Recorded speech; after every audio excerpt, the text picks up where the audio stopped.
Green. Are you an ultimate Eagles football fan? Well, you're in the right place.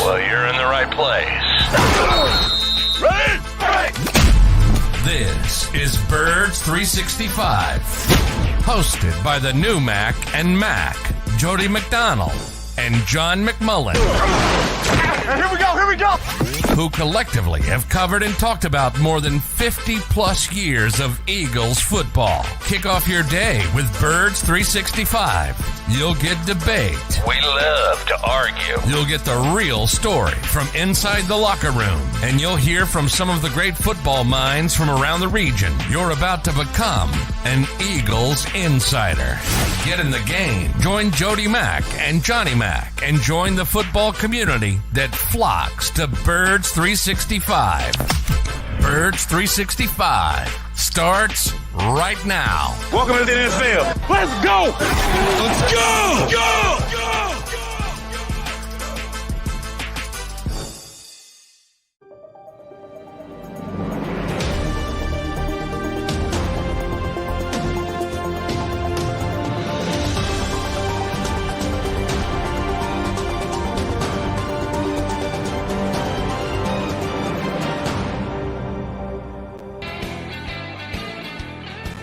It is time for a Super Football Friday, Super Bowl week. We are now just 2 days away from the championship game of the National Football League season being played, and will be played without the Philadelphia Eagles this year, unfortunately. It was last year, not so this year, but the team they played is back. That's the Kansas City Chiefs. And yes, we will be talking about the Super Bowl at some point during today's show. Not the entire show, because this is Birds 365, and we were lectured yesterday by our streamers that we need to stick to the Eagles. Can't talk about the Super Bowl. Yeah, Ken. We're going to have to mention the Super Bowl at some point today. For those of you who are wondering, I am not making my Super Bowl pick by donning a Hawaiian shirt. No, this is a show of solidarity with our first guest, Paul Domowitch, who will be joining us coming up in less than 20 minutes, who always has some Hawaiian haberdashery on. I'm not falling in line with Andy Reid here. At some point, Johnny Mack and I will get on the record and make our Super Bowl picks a little later in the show, as a matter of fact. But to do homage to the name of the show, Birds 365, we will start there. Brian Johnson staying in the NFCs, Johnny Mack. They all just take a triple ring around the rosy and grab new seats this year? Hilarious.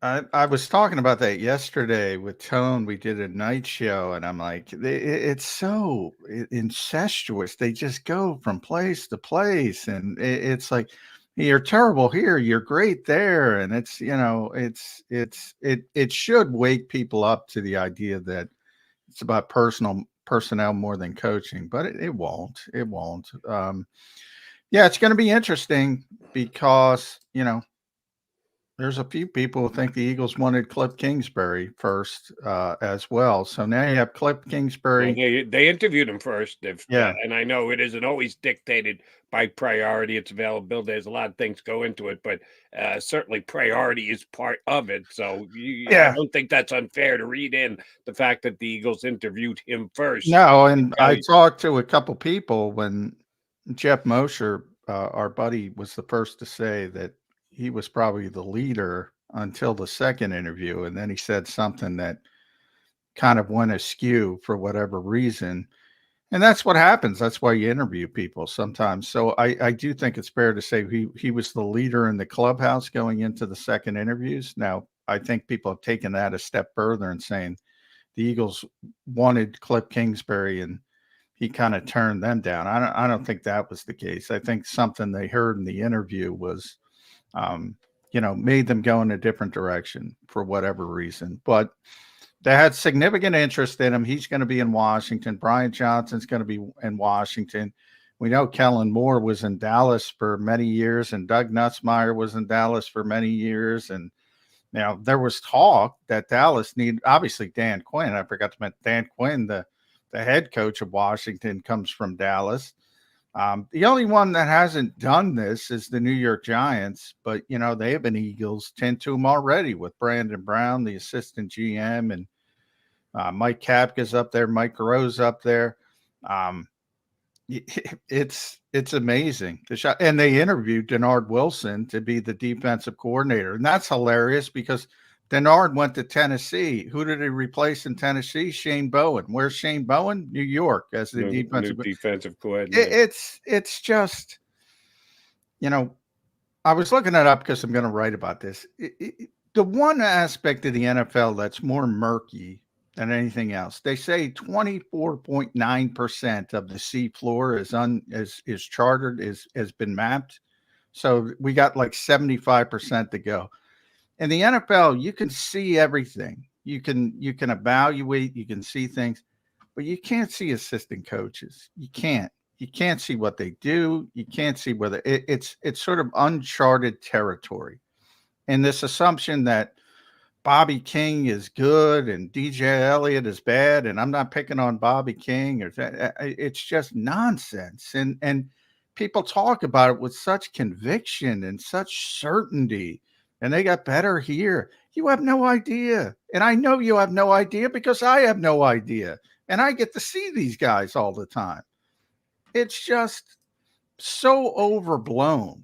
And here's where I'll defend John Q. Public here. This week, yes, it is so overblown. The certainty with which people are saying the Eagles upgraded, downgraded, whatever, is certainly overblown. It'll go away. Are you telling me in Birds 365 in an August show we'll be talking about, remember how the Eagles upgraded their assistant coaches? No, it'll be forgotten. It'll go by the wayside.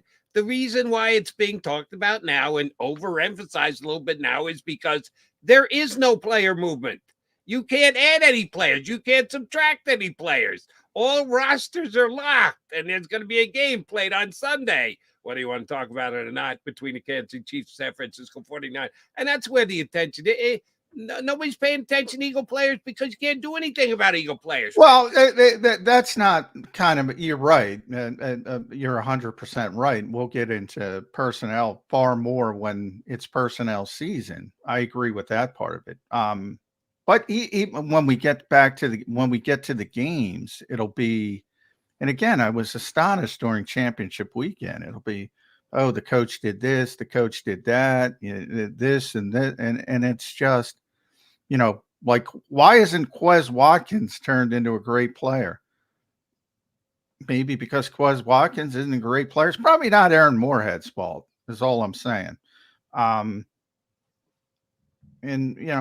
Back before the Eagles got A.J. Brown, I would chuckle because I would get yelled at for saying the Eagles need to upgrade at wide receiver. And I would get no, Quez is fine as a number 2. And I said it on the show. I said, no, he's not. No, he's not fine as a number 2. He's not even close to being fine as a number 2. He's not fine as a number 3, as you've seen over the past number of years. So assistant coaches get blamed for players, and the same guy can oversee A.J. Brown is one of the best receivers in football. That doesn't count, but because he can elevate a bad receiver into being a good receiver, that seems to count. Andy Reid's a perfect example of this. Andy Reid is one of the great coaches of all time. I think we can all agree with that. Actually, some people in Philadelphia, maybe he's not the best. Some people in Philadelphia still hold on to he's not, but he is. For those who don't know, he is one of the greatest coaches of all time. And he's coached a long time, obviously. You don't get in that conversation unless you have some longevity. So he's coached a long time. And if you coach a long time, you're going to have some bad seasons mixed in. He hasn't had a lot, but he's had some bad seasons mixed in. He didn't become a bad coach in those bad seasons. He just didn't. It makes no sense. No sense. But man, people overemphasize it. And I'm torn on that, Jody, because compared to the other sports, it is more important, coaching in the NFL compared to whether you want to go baseball, basketball, hockey people out there. It's more important. It is more important. It's significantly more important. Has to be because they play 22 guys. Yeah. Well, the sport plays 22 guys. You have to have that much more importance put on the coaches. And it's significantly more important, but at the same but it's not as important as many fans make it out to be. It Yeah, really isn't. I think you're getting a little worked up on this, John. It'll subside.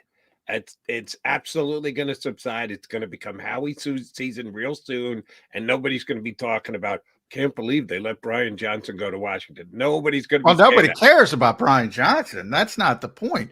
But, you know, Bobby King's an elevation over G.J. Elliott. Clint Hurts an elevation over Tracy Rocker. They're getting better at these positions. Maybe they have. I'm not saying they haven't. Maybe they have. I'm saying fans can't know that. I can't know that. Maybe they have, but this is the way the NFL does business. And that's why we brought up the incestuous part of it at the top, because one man's trash is another man's treasure in a different city.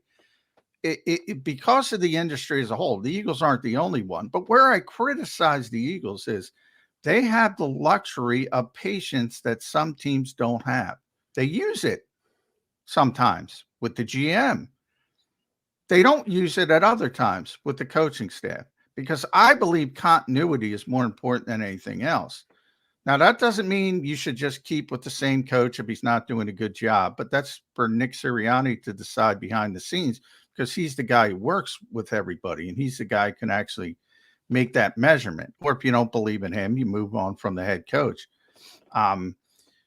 They have the luxury, and in certain cities, Atlanta, Los Angeles, Miami, not as passionate a fan base. They have to sell themselves each year.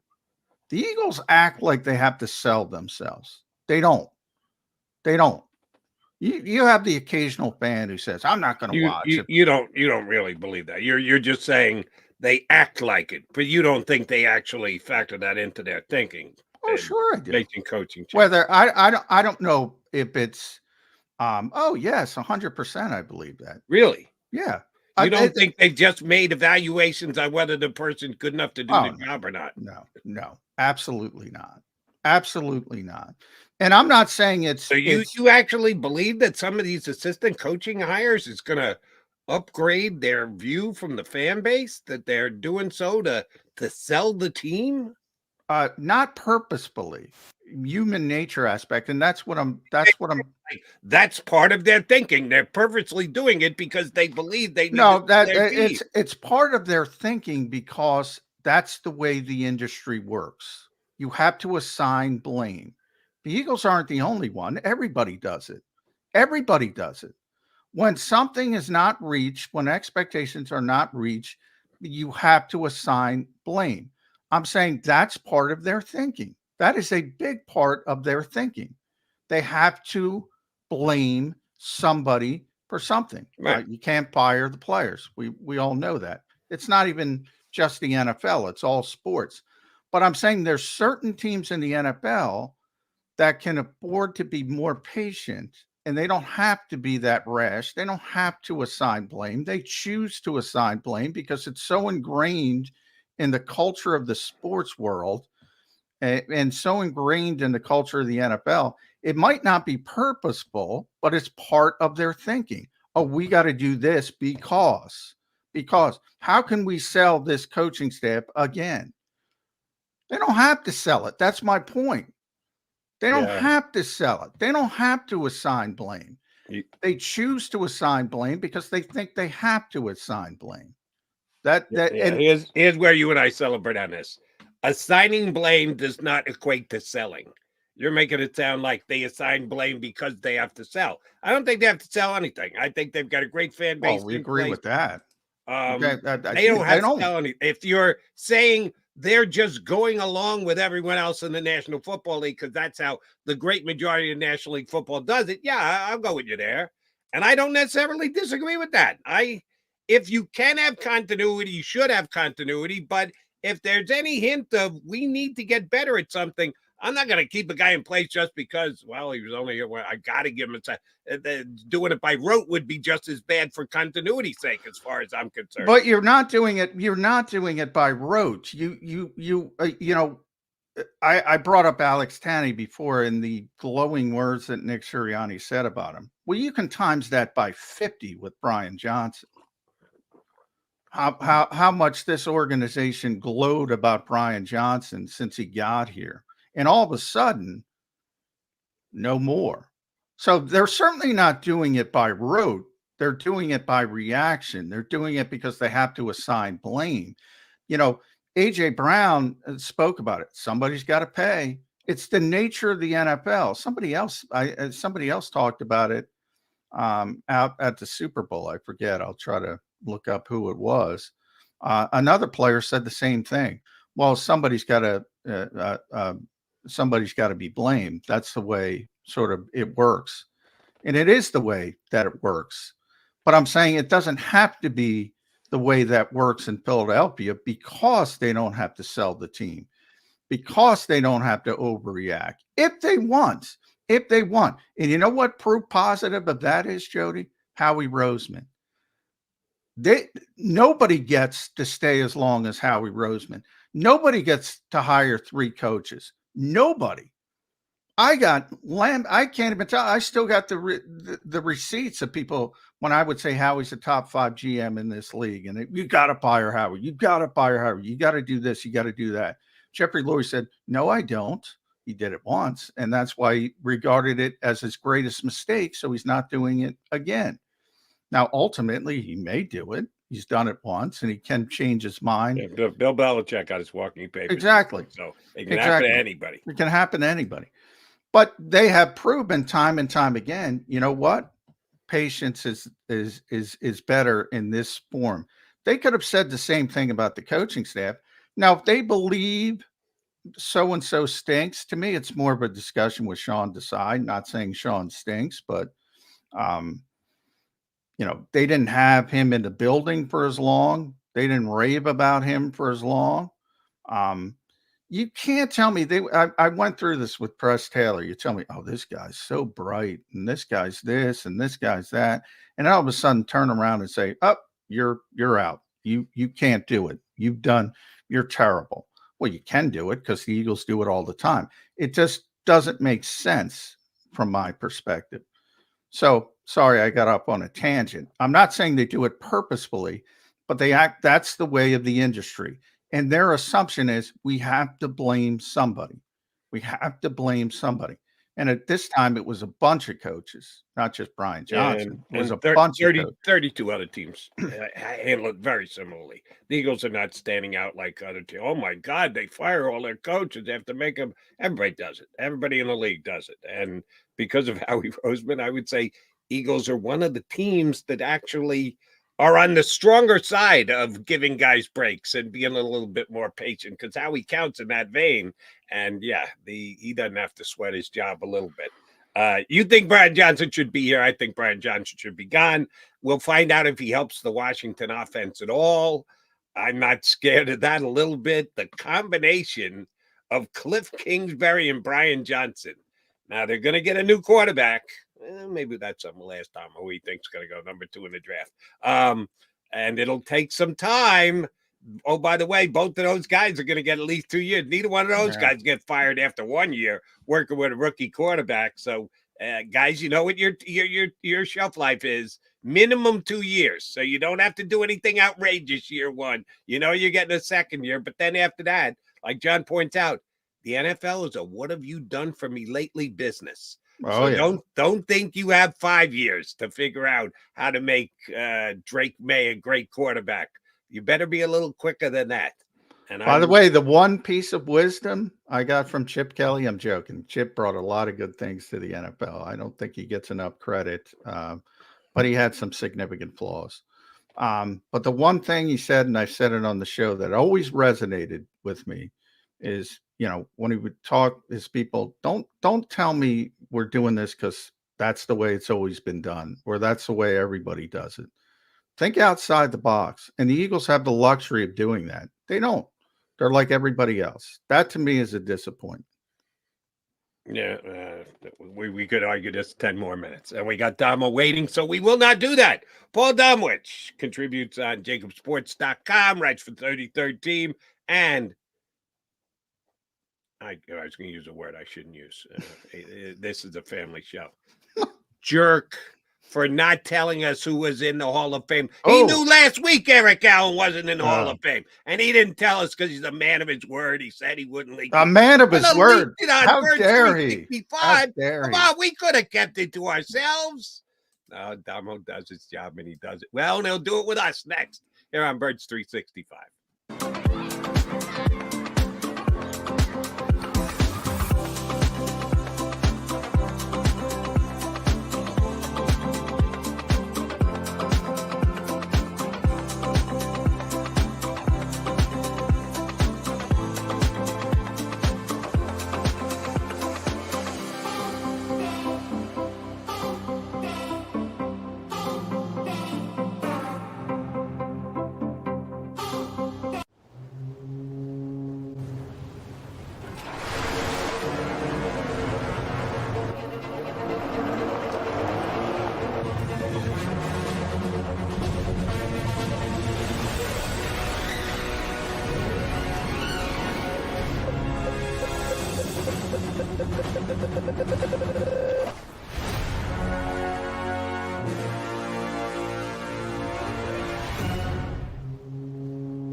Any professional sports coach will tell you there's no substitution for preparation. At Malamut & Associates, that is a tenet by which we live. We prepare from day one for victory. Anything less is not acceptable. Go passionately. Go fearlessly. Go confidently. Go Birds! Go confidently towards your goals with First Trust, Philly's hometown bank for nearly 90 years, and the official bank of the Philadelphia Eagles. We're focused on getting you over the goal line. So go with conviction, go with trust, Go Birds! and go forward with us by your side. First Trust Bank, the official bank of Philadelphia dreams. Oh, and go Birds. Get ready for the big game with Underdog Fantasy and sign up right now with your verified account. Use the word WIN when you register. Underdog Fantasy is giving away $1 million in giveaways and Underdog credit on Super Bowl Sunday. And there's a new customer special for anyone that signs up this week for Patrick Mahomes. Get ready for Super Sunday and set up your account right now with Underdog Fantasy and use the word WIN.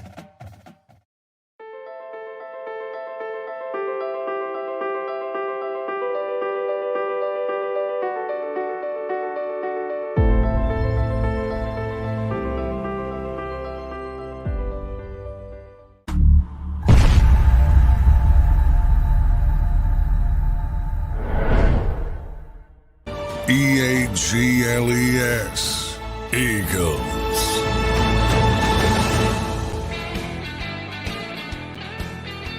You got Birds 365 here on the JAKIB Media YouTube channel. We thank you for streaming in on Super Friday, Football Friday. Yeah, they're going to play a game on Sunday. We're going to ask Dom about that as well. Well, Domowitch 3013, JAKIBsports.com. Good enough to jump on. And I went with the Hawaiian look because of Domo. His is a little bit more outrageous. I think we're all foreshadowing an Andy Reid win. I'm the only one being non-biased here. As I said at the top of the show, don't read my sartorial splendor into my Super Bowl pick. Dama, before we get to the Super Bowl, I pimped you a little bit before we punched you up. No, you knew last week the Hall of Fame status. You guys had your selectors meeting prior to. Used to do it night before the Super Bowl, but now they have the honors, which, oh, by the way, Keegan-Michael Key was good last night. I thought he did a good job. I actually watched it. His monologue was really funny. I thought he did a great job, and they eventually got to the Hall of Fame stuff. Need to know from you. Was Eric Allen close? Was he dismissed? First-time finalist? They kind of put you into that waiting line that you got to be there for you to suffer some more. Eric hasn't waited long enough. How did the conversation on Eric Allen go? Everybody, I think there's a lot of support for him in the room, but the bottom line is what you just said, Jody. He was one of 4 first-time finalists, actually 5. The 2 Peppers who got in, Gates who didn't, and then Jari Evans, Fred Taylor, and Rodney Harrison. So there was 4 of the 5 who were eliminated in the 15-10 vote were first-time finalists, and that's kind of the reality of the room right now. And I don't object to it necessarily, even though, I mean, Eric should have been in years ago. When guys have been waiting, when they've made the final 15, it's tough to come in, after you have not been in that final 15 and jump over them. And, unless you've got some eloquent guy making his presentation for you. And apparently mine wasn't eloquent enough. No. Won't hold it against you, Damo. No. It sounds like that's in Eric. I think what's going to happen with Eric, and I'm, it's why I'm not real disappointed that he didn't get in. This was his 18th year as a modern era candidate. He's got 2 years left. Just as there is a consideration in that room for people who are first-time finalists, as far as not having them jump over some guys that have been waiting, there's also a consideration for people that are getting close to being, going down that senior rabbit hole where you sometimes never get heard from again. So, it happened with Sam Mills in 2022, made it in his 20th year of eligibility. I feel good that either next year or at the very worst in 2 years, Eric Allen will be a Hall of Famer. Anybody surprise you a little bit getting in? Devin Hester finally put a returner in. If somebody deserves it, it should be him, no question about it. But I was a little surprised the guys went down that route. You mentioned Gates. I thought he would get in as a first ballot guy. Happy Randy Gradishar got in. I think he's been forgotten a little bit. He was a tremendous player. Yeah. Steve McMichael obviously sick right now, so that's exciting for him and his family to get in. Julius Peppers to me was a slam dunk guy. Interestingly, Andre Johnson, Patrick Willis. I don't know. For me, Damo, I think I'm weird. Like when I've seen Patrick Willis his whole career, great player, but I don't look at him as Hall of Fame. I have more reverence for the older guys, maybe because of the stories I've heard. I don't know why it is, but I'm like, is that really a Hall of Fame player? I guess so. I don't know. It's difficult for me. Do you have that same difficulty with? I think I hold guys that I've seen for every single year to a higher standard. I don't know if that's fair or not. The biggest negative with Willis was that he didn't have a long career. He retired early because of issues and worries about concussions and that sort of thing. This was his 3rd year as a finalist.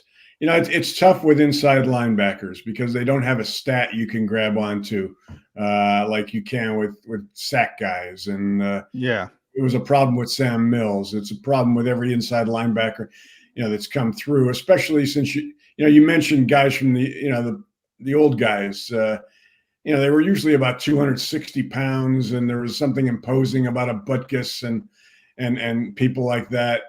These are smaller guys. For some reason they don't jump out at you. I didn't have a problem with Patrick Willis. I had a problem with Devin Hester. I did not believe. I didn't vote for him when we were down to 5, and that's the first time I've done that in a long time, because I just don't believe a guy who wasn't good enough as an everyday player, no matter how good he is as a return guy, belongs in the Hall of Fame. Kickers, punters, sure, that's their job, their one and only job. When there's only 3 of them in there, I just had a problem with Hester. He had I don't think he ever had a year where he had more than 55, 56 catches, and he only had a couple of those. So he was strictly a return guy.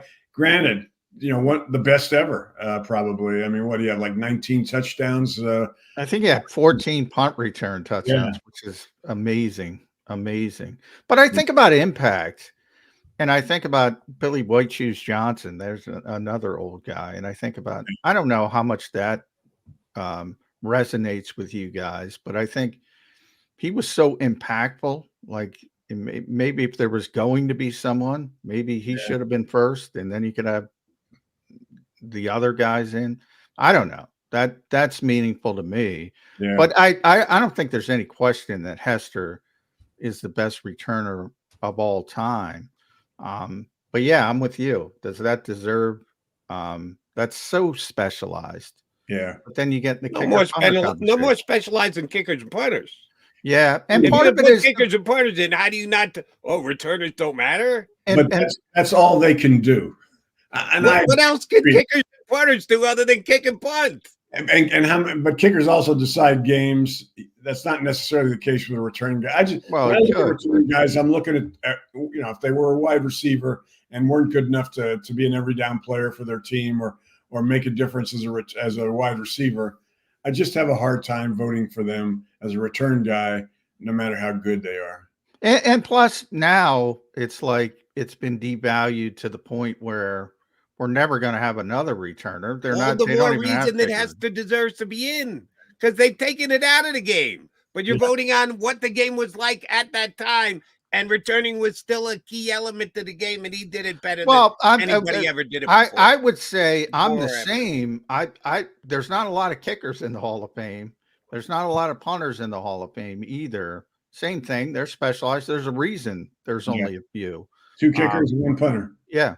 And, Ray, people look at Ray Guy's numbers and they'll say, well, look at the guys today. Yeah, but Ray was so dominant in his day. Did Devin reach Ray Guy status?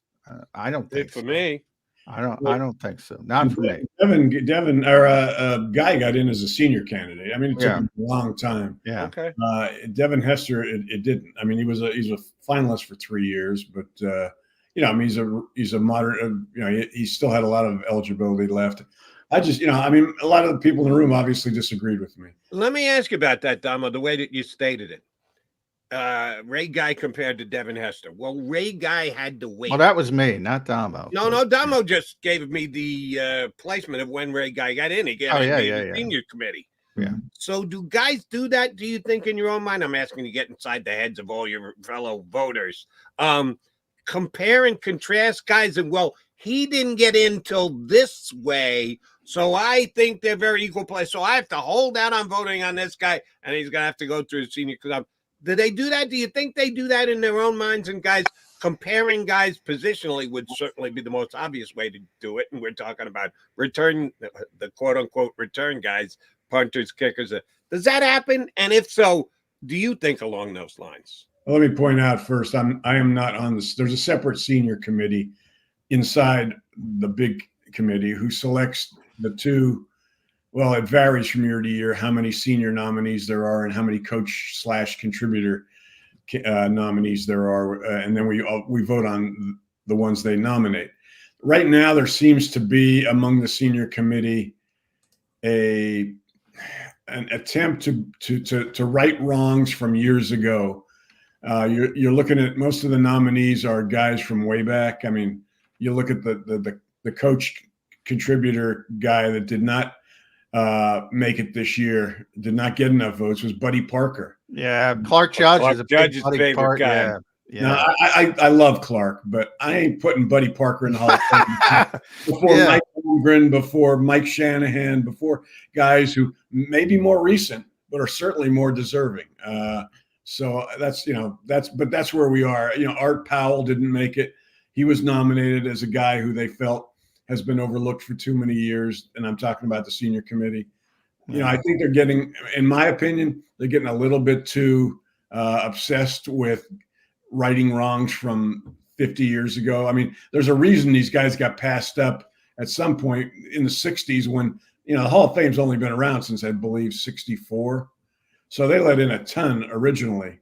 Yeah. And, if they felt at that time when they had a better recollection of a lot of these guys that they weren't good enough to be in the Hall of Fame, Now, I saw it with Eric, obviously. There's, and I saw Rube was talking about Seth today and his numbers compared to Patrick Willis's. Now, to me, I don't get caught up in that stuff because Patrick was, I don't know, 7-time All-Pro, something like that, made the All-Decade team. So I think that more resonates because you're talking about you had an opportunity to make more plays in Seth's era. I don't know if that's fair or not, but Eric has suffered a little bit from the fact of the lack of statistics back in his era, in that we don't know. He was a shutdown corner. People did not. I mean, one part of my presentation was Phil Simms talking about Bill Parcells telling him, if you throw it over Eric Allen's way, I'm taking you out of the game. Yeah, Clark told us that. Phil Simms and Troy Aikman as well. Troy Aikman. I thought Eric would have a better chance when guys like that talk him up a little bit. So the bottom line I'm saying here is he didn't get many balls thrown at him, and yet still had 54 interceptions, which means he just took advantage of every opportunity. I mean, he had, his skills set was, I got a chance, I was covering ball back then. And it's just not a question to me that Eric Allen belongs in. He suffered for a lot of reasons. The fact that he didn't play on a Super Bowl team, a Super Bowl winner, there's only one Hall of Famer off of those great gangrene defenses, and that's Reggie White. And that's a problem in that room. They're just too much of a reliance on championship teams. I mean, you see the number of ex-Steelers, former Steelers, former Dolphins, former Packers. I'm not saying most of them don't belong in, but at some point you keep letting guys in because they played on these Super Bowl Yeah, teams. well, I definitely think there used to be too much of an emphasis on Super Bowl championships, because one guy, and I'm biased like everybody else on certain guys, because I know Jim Marshall. I'm like, what the hell? Jim Marshall can't get in. He's not even close. And maybe, that's because Page got in and Eller got in, he's the third guy. And they didn't win the Super Bowl. They just went to a bunch of the Super Bowls. But everybody's got a little bit of that. I need you to do me a favor, though, Domo. And I know I'm going to lose this argument, but I need you to hold the wall, because next year is the year Eli Manning is eligible for the Hall of Fame. I know I'm going to lose. I know he's going in. That is not a Hall of Fame quarterback. First year? No, I don't think he'll go in the first year. So next year is irrelevant. But I mean forever. I mean in perpetuity. I'm asking Paul Damo to hold the wall. This is not a Hall of Fame quarterback. Damo will hang up his vote before Eli gets in. And not because Damo's holding the wall. It's going to take a while for Eli to get in. Damo's telling us great stories about how you have to build up equity, and you got to wait, and you got to go through the process, and that's the way it's worked with Eli's not getting in right off the jump. It's going to be a while. The debate will rage. He is a 500 quarterback who had 2 runs. Why isn't Jim Plunkett in the Hall of Fame? Yeah. I mean, at one point, you get all these nutty Eagles fans who say Nick Foles should be considered if he had a second run. I mean, come on. He's a 500. How many losing seasons did that guy have? I can't even believe it's a discussion. And deep down, I know he's getting in at some point. I know it might not be year one, like Jody said. Yeah, I know he's getting in because of his name. It's going to be a while.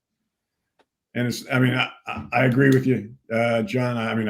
I don't right now see him as a Hall of Famer. And right now, his career's long over. So I can't imagine somebody changing my mind. But if he gets in, it's going to be long after I'm done voting. Yeah. Eli will not be a first time, a second time, a third time. He may get in at some point. All three, we're all in agreement. He's not a Hall of Fame quarterback, but he may get in at some point, but it's going to be down the road. All right, Dom, a couple legal questions, a couple Super Bowl questions. Will the Eagles rue the day when the Cliff Kingsbury, Brian Johnson offense is running circles around the rest of the NFC East, including the Philadelphia Eagles, since they had Brian Johnson and made a play for Cliff Kingsbury? They are now combining, tag teaming down in D.C. Is that the offense to fear for the next decade? It's good. I'm going to be interested to see what happens down there with Kingsbury. There's too many offenses that have enough of similarities now that it's not the novelty it was when he was coaching it in college, when Leach was when he was learning it from Mike Leach as a player. I don't know. We'll see what happens. It's going to come down to who they have as players. Did they get the quarterback right? Who are they getting? Is it going to be Caleb Williams? Is it going to be Drake May? Is it going to be Jaden Daniels? And does that turn into those guys is not going to become a player is the one they'll draft? It's different. Remember, this is not the Daniel Snyder Commanders. We can't just assume they're always going to make the wrong decision. I'm not a big Josh Harris guy from Sixers stuff, but he's better than Daniel Snyder. I'll say that. Can't just assume they're going to make the wrong decision anymore. Yeah. I think they could. I think they could make the right decision, and then those two guys could coach him up poorly and make it look like the wrong decision. Johnson. He's also down on Cliff Kingsbury for some reason, and I don't get this, Damo. And Jody and I were talking about it. I'm not picking on Jody because everybody does it, but people talk about such certainty with these coaches, and I'm like, I don't even know. But I know the Eagles told me that Brian Johnson was a really bright. But John, really you talk in certainty as if Brian Johnson should have been kept. You're as guilty as anybody else. They talk with certainty. You're talking with certainty that Brian Johnson should still be here. I got Jody upset. No, I talk in my opinion. I think Brian Johnson. That's what everybody else has as an opinion. How do you declare it as certainty? Because I don't say it's certainty. Am I 100% certain that Brian Johnson's going to be one of the best offensive coordinators? No, I'm not. I'm listening to what the Eagles told me for 2 years. I know he turned Jalen Hurts when he was working with him on a day-to-day basis in a runner-up for MVP, which is pretty good. And all of a sudden, he turns into the offensive coordinator. He turns into a moron. I don't know. And then I look a moron. Well, a lot of people have called him much worse. But he turns it. Love you to name names. Well, I'm talking mainly of fans, and I'm not using the word. You have not heard people criticize Brian Johnson? Oh, I've criticized Brian Johnson. Yeah. I'm on record. I think he did a lousy job this year. Well, then what are you arguing with? For it with his job. And you're arguing. That's my opinion. Here's the bottom. Like a lot of people are upset that Jaylen Carter. A lot of Eagles fans are upset that Jaylen Carter didn't win Defensive Rookie of the Year. Came in second to Will Anderson. Why did he come in second? Because he finished poorly. But a lot of Eagles fans wanted him to be Defensive Rookie of the Year. Ultimately, it doesn't matter. He had a good rookie year. He came up second. The Eagles offense was number 8 in the NFL, number 7 in points per game, number 3 in third down offense, number 1 in fourth down offense, number 9 in red zone offense. These are not fireable numbers. These are not when you're expected to be significantly higher than that. Sure as hell is. Yeah, I mean, I didn't from the previous year where they were last year. The categories you just gave: down, down, down, down, down, and down. Well, they certainly weren't down in first down at the fourth downs because you can't be down from 1. I don't think they were down. I don't think they were third and third down offense. So they were up in 2 of those categories. No, they were down in 3. Credit for tush push. Are you kidding? They were very up in third down offense. I believe that 48%. Yeah. I mean, I made my opinion clear last week that he was a scapegoat, that the blame for any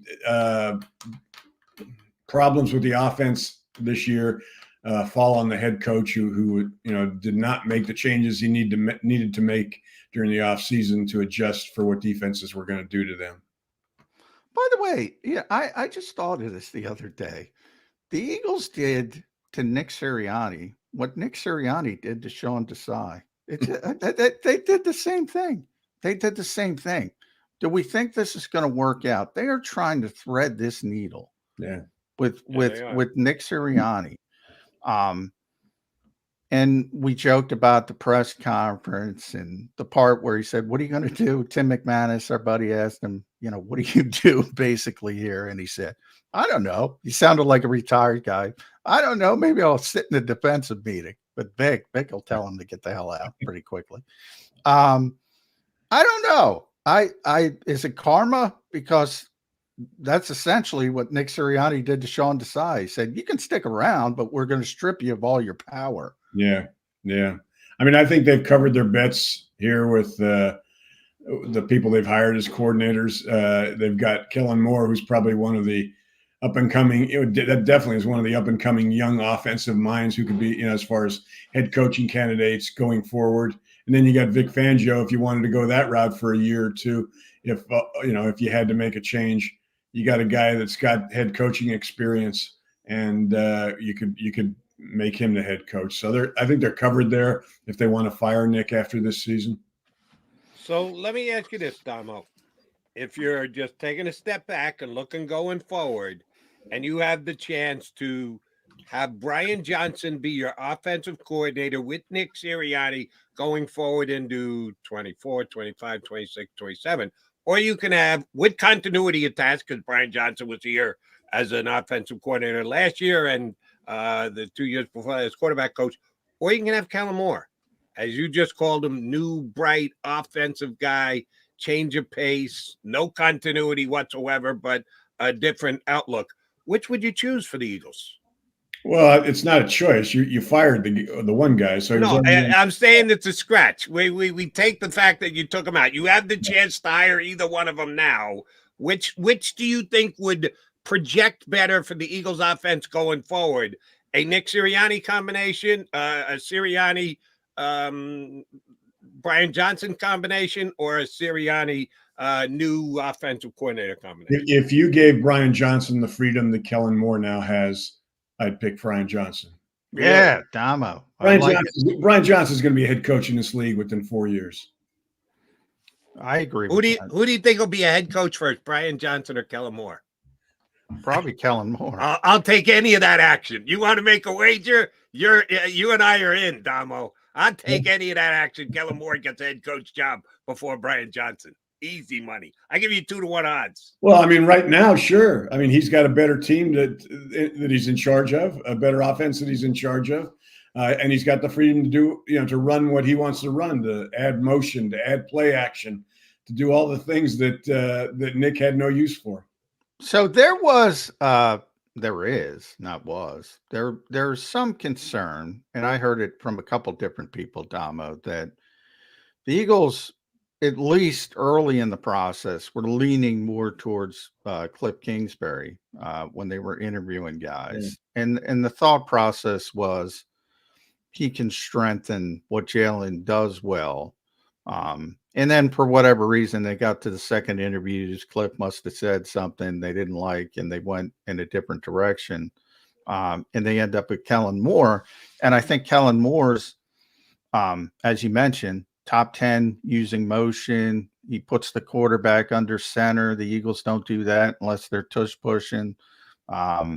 He had Dak Prescott at one point as number one against the blitz. So he's been successful at the things the Eagles weren't successful at.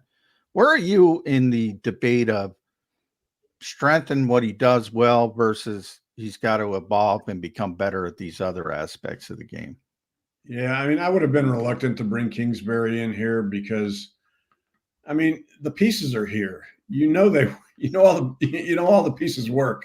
You still have, even if Jason Kelce retires, one of the better offensive lines in the league.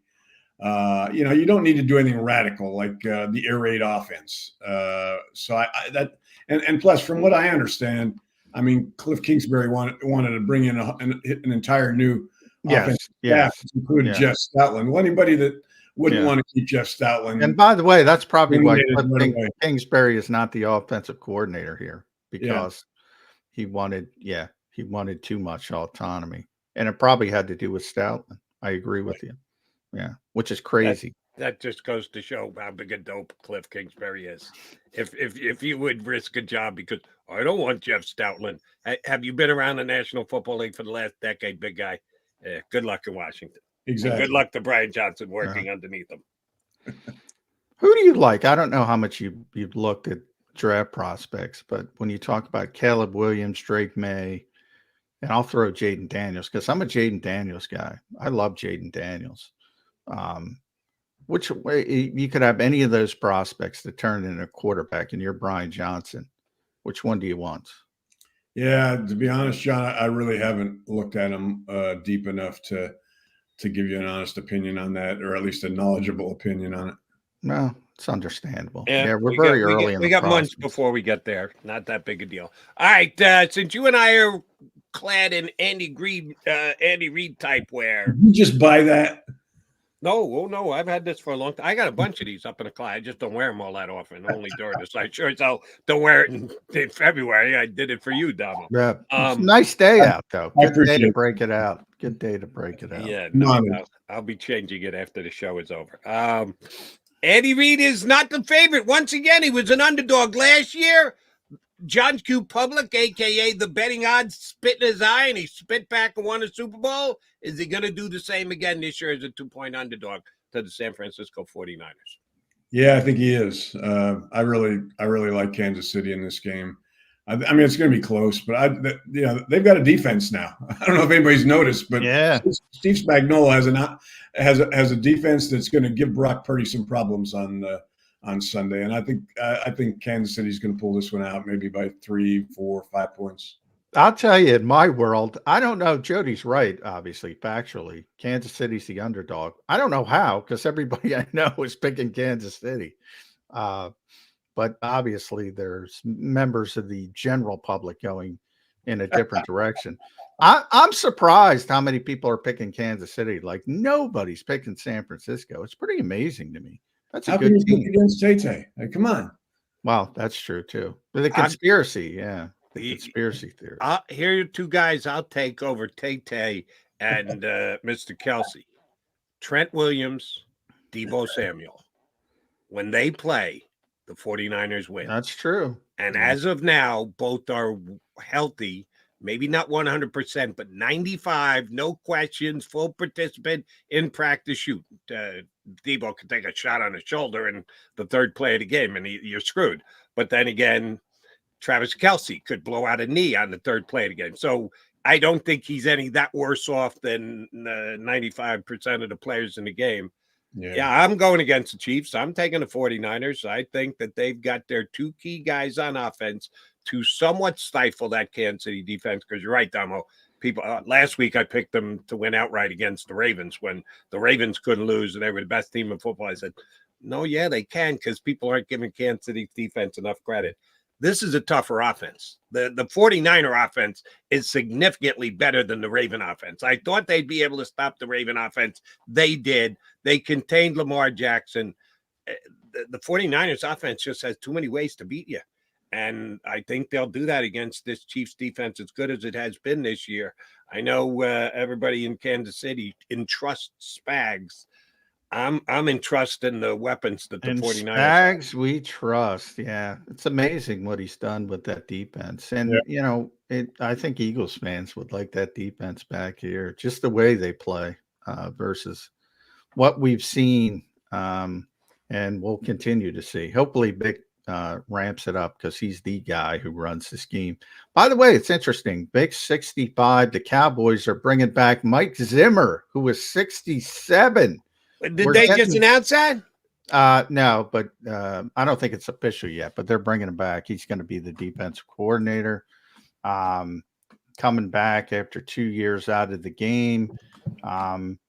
Early in his tenure in Minnesota. Is that a mistake by the Cowboys, John, since it's not continuity? Well, they had to. They had to change. Quinn left on his own, yeah. But they're going to turn over that staff. They're going to give Mike Zimmer room to roam and do whatever he wants and fire all the assistant coaches that were so good under Dan Quinn. Well, first of all, Dan took one of them.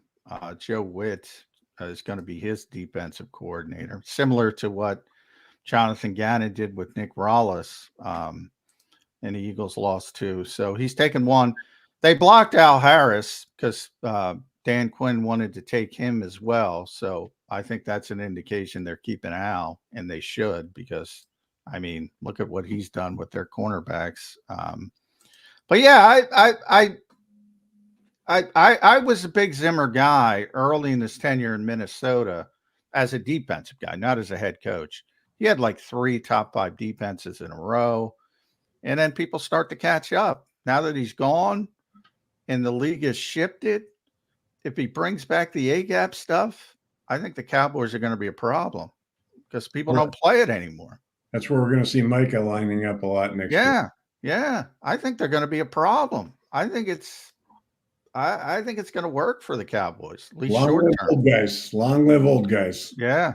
Yeah. No, that's good news in Philadelphia, since you've got a non-spry chicken taking over the defense here in town. If the old guys can still get it done, hopefully that includes the Eagles' new defensive coordinator. All right, Domo, always a pleasure, my friend. Thank you for dressing up as you always do. We will talk to you again next week. Where are you watching the Super Bowl? On my couch. Very nice. All right. I'll be That's watching best it place sitting to right be. here, looking that way over to the TV while on the air. I'm on the air during the Super Bowl. Third year in a row. Yeah, I'll be playing lengthy pre-taped interviews so I can actually watch the game. We're babysitting my grandson, so I don't know how much of the game I'm going to actually get to see. So. Okay, good job, Grandpa. All right, pleasure, Domo. Thanks, Mike. Thanks, Domo. Yeah. Paul Domowitch, 33rd team, and you should be reading him each and every single week during the season with his stat pack as good as it gets on JAKIBSports.com. McMullen and McDonald coming back. Hour number 2. We got a good guest joining us as well. Free agent writer. And he is a free agent because he is the kiss of death. The Grim Reaper. Grim Reaper of Mike football writer's job.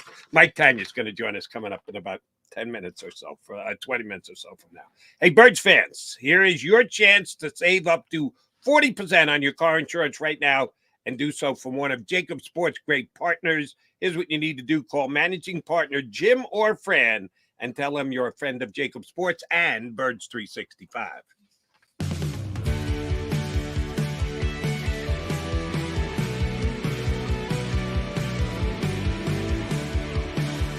My name is Fran Salerno. I'm a managing director here at Del Valle Insurance Group. Been in the business for over 36 years, saving people money on their insurance needs. Give us a call. Let us help you custom design an insurance plan that meets both your needs and budget.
Any professional sports coach will tell you there's no substitution for preparation. At McMullen Associates, that is a tenet by which we live. We prepare from day one for victory. Anything less is not acceptable. Go passionately. Go fearlessly. Go confidently. Go Birds! Go confidently towards your goals with First Trust, Philly's hometown bank for nearly 90 years, and the official bank of the Philadelphia Eagles. We're focused on getting you over the goal line. So go with conviction, go with trust, Go Birds! and go forward with us by your side. First Trust Bank, the official bank of Philadelphia dreams. Oh, and go Birds. Get ready for the big game with Underdog Fantasy and sign up right now with your verified account. Use the word WIN when you register. Underdog Fantasy is giving away $1 million in giveaways and Underdog credit on Super Bowl Sunday. And there's a new customer special for anyone that signs up this week for Patrick Mahomes. Get ready for Super Sunday and set up your account right now with Underdog Fantasy and use the word WIN.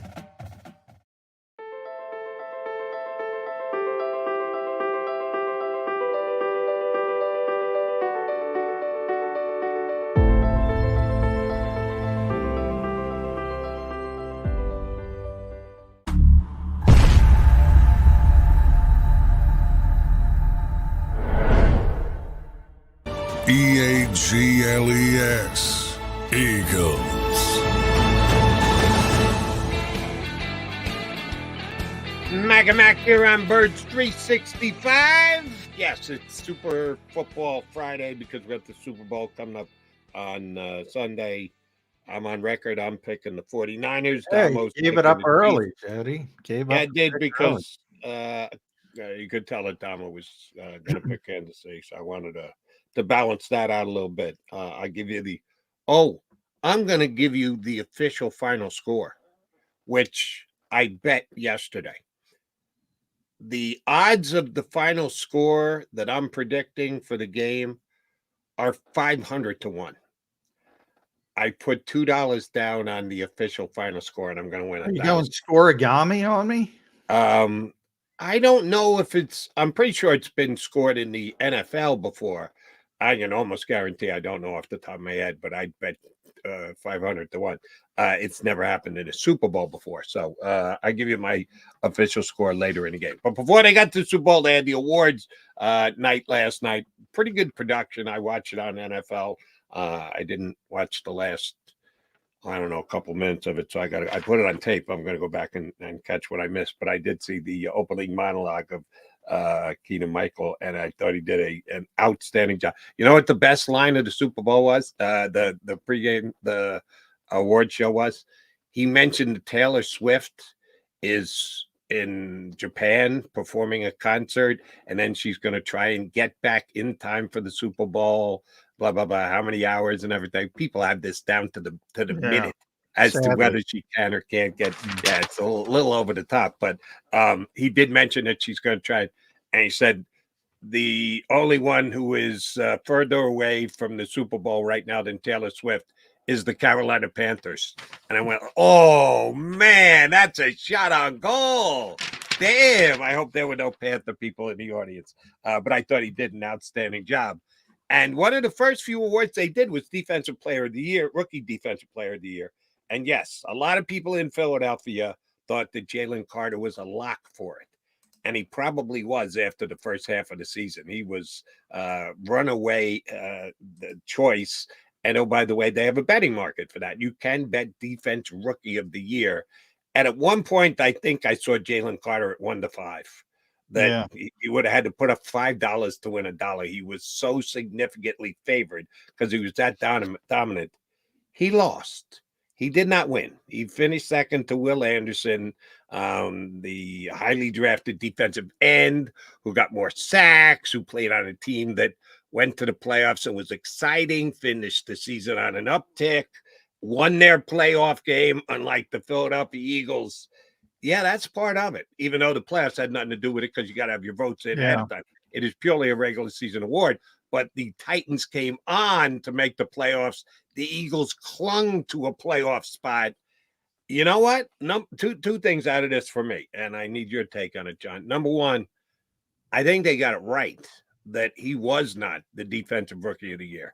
So I'm going to applaud those who voted for that. Now, I would have actually voted for the kid from the Rams, who I don't know if you saw the post on Pro Football. Yeah, he was third, right? He finished third, easily the most sacks, and did so from a defensive tackle position, not a defensive end like Will Anderson. Had more sacks than Anderson, and Anderson was outside. There were a whole bunch of people that didn't even put him on his ballot in the top 3, which I think is ludicrous and ridiculous. He would have been number 1 on my ballot. And here's the other thing I'll say about Carter not getting the award. Good. Number 1, I don't think he earned it. I don't think he deserved it. Number 2, I want him coming into next year with a little bit of chip on his shoulder. Had he won the award, might have puffed up his chest a little bit, said, yeah, I don't have to worry about conditioning. I know I didn't play all these plays. McMullen and McDonald have both said many times since the season ended, there are positions that need improvement on this team. And they're going to stay with guys they already have and just expect them to up their game. Well, he's one of them. Mr. Carter is one of them. He needs to step up next year. Production, amount of snaps that he gets per game, and ready to play the entire 17 games and not see a drop off. Now, he was not alone. The entire Eagle team dropped off the face of the earth. So I'm not just picking him out and singling him just for this personal conversation of defensive rookie of the year. I am. Can't happen next year, Johnny Mac. And maybe the fact that he didn't win defensive rookie of the year actually helps make that happen. Yeah, maybe. I mean, I think the bigger part of that is, Nick Sirianni always says if it works for you, use it. So if it does, if it puts a chip on his shoulder, great. But yeah, he's the key is he's got to improve the conditioning, by hell or high water. You should know that even before he didn't finish first in the award. I got to be honest with you. I wouldn't have been upset if any of the three won. To be honest, I still think Jaylen's the best player, but I understand why they went to Will Anderson. He and Kobe Turner played a little bit more. Number one. Now, still Jaylen was the best player of the three. If you want to look at film and PFF and that kind of stuff, he was still the best player. So I think the Eagles are better served moving forward. Although I think Will Anderson's going to be a great player as well. We'll see if Kobe can keep. The only concern with him is he's really undersized.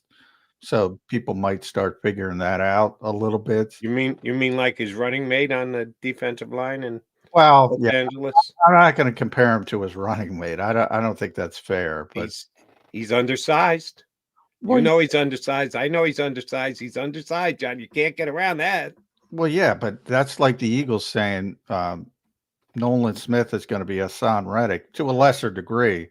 Aaron Donald's one of the greatest players of all time, one of the greatest defensive players of all time.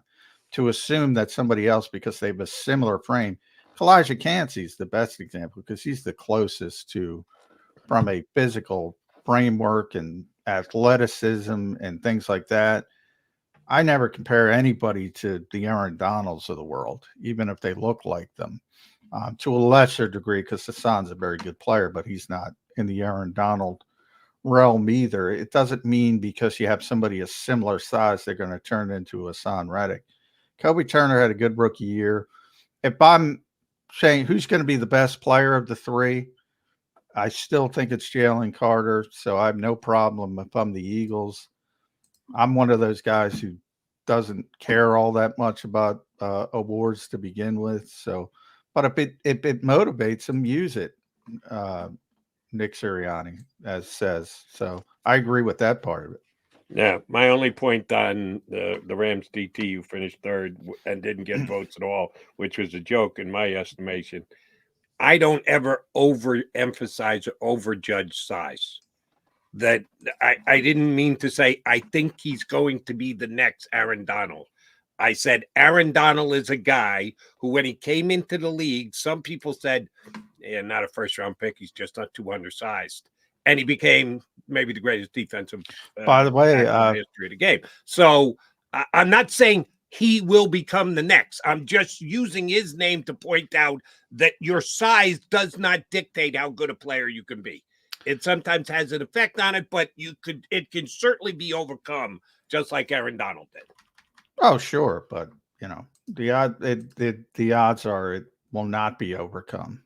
He's the outlier. Now I got to cover John Randall as well. Very similar situation. And Aaron's even better than John Randall, who's in the Hall of Fame. So yeah, it happens, but that's why the NFL places such emphasis. We're going to get in combine talk in the coming weeks, and that's why they place much emphasis, and that's why they do analytics, and that's why they study and say, well, let's look at the whole course of the NFL and the modern NFL and who has success at these particular positions. And that's why you study these things. Are there outliers? Of course there's outliers, but there's a reason why you study those things, and certain trends are what they are.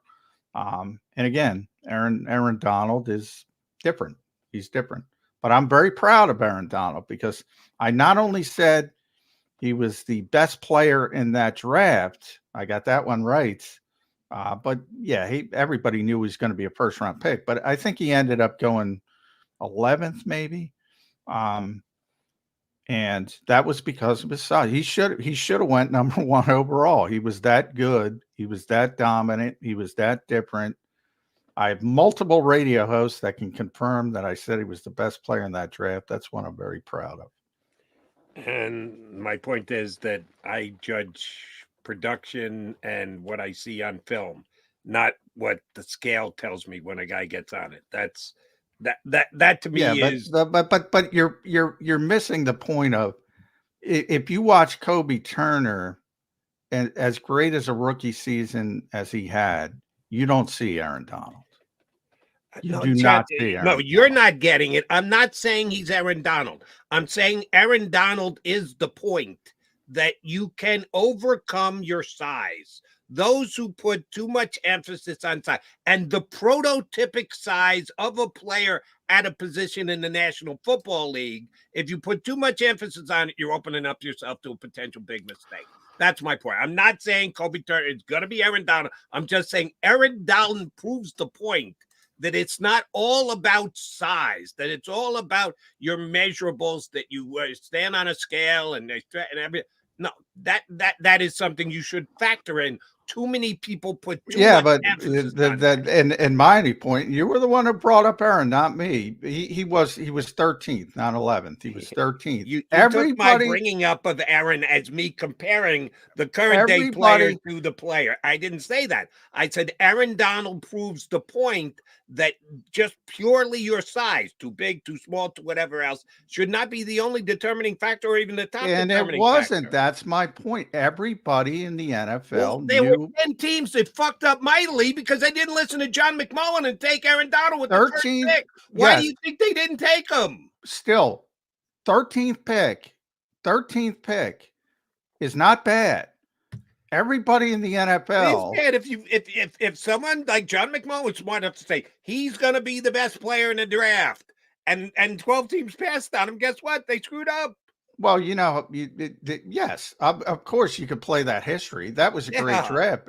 That was a great draft, by the way. There's certain guys who miss, but the top of that draft has a bunch of Pro Bowlers and a bunch of guys who turned into being a really good player. Chip Kelly at the time said, I don't even know who the 12 guys are. I'll guarantee you right now, none of them first-time Hall of Famers, first ballot Hall of Famers. No, he's the Aaron best. Donald will be. He's the best, and that's why I take a lot of pride in saying he was the best player in that draft. Chip Kelly said Odell Beckham Jr. looked good for a while, but it hasn't. And it was a very good player till the injuries took over. My only point is, if you're picked 13th in the draft, the NFL understands he was different. Yes, typically they look at a 280-pound guy and they say, we can't take him at the top of the draft. And yes, in hindsight, the 12 teams in front of the Rams should have taken Aaron Donald. However, if you're the 13th pick, like, people in the NFL knew this guy was different from step one. The fact that he was picked 13th, despite how undersized he was, proves that. He's 6'1". He's 280 pounds. Guys like that don't get picked there. They picked him there. So they knew he was different. They knew he was different. Did they know how different? No. Nobody knows. Even I didn't know. Nobody's project any rookie player, or they should. That guy's going to be one of the greatest defensive players in NFL history. But that's what Aaron Donald is. That's complete 2020 hindsight. I didn't know. I liked him too. Maybe not as much as you. I don't think I called him best player in the draft, but top 10 and he went 13, something like that. No one knew he was going to be an all-time great when he came out in that draft. And he overcame his size. It has been proven it can be done. I'm just saying, remember that. As we head into draft season, don't give me, oh, his arms are too short, he must be a tackle, not a guard. Stop it with that. If you can play, you can play. Put the proper emphasis on size over what you've accomplished and what you have projected on the field. All right, he's McMullen. I'm McDonald. Mac and Mac coming back talking to the self-proclaimed kiss of death when it comes to football, right? And we love him. Fucking Tanya is great. We'll punch up Mike Tanya next with us here on Birds 365.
Any professional sports coach will tell you there's no substitution for preparation. At McMullen Associates, that is a tenet by which we live.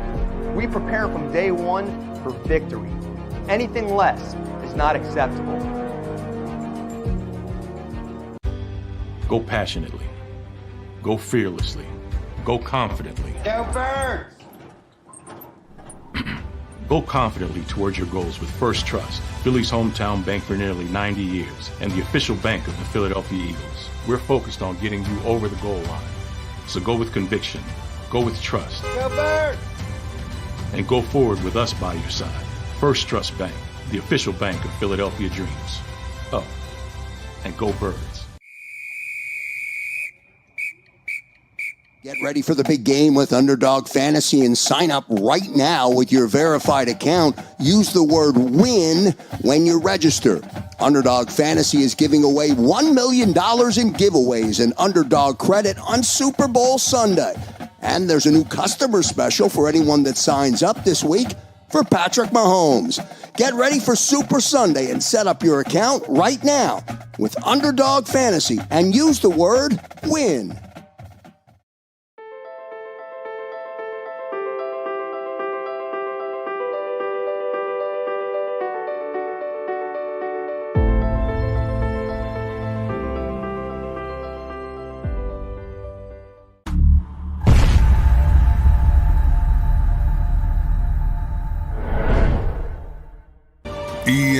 EAGLES, Eagles.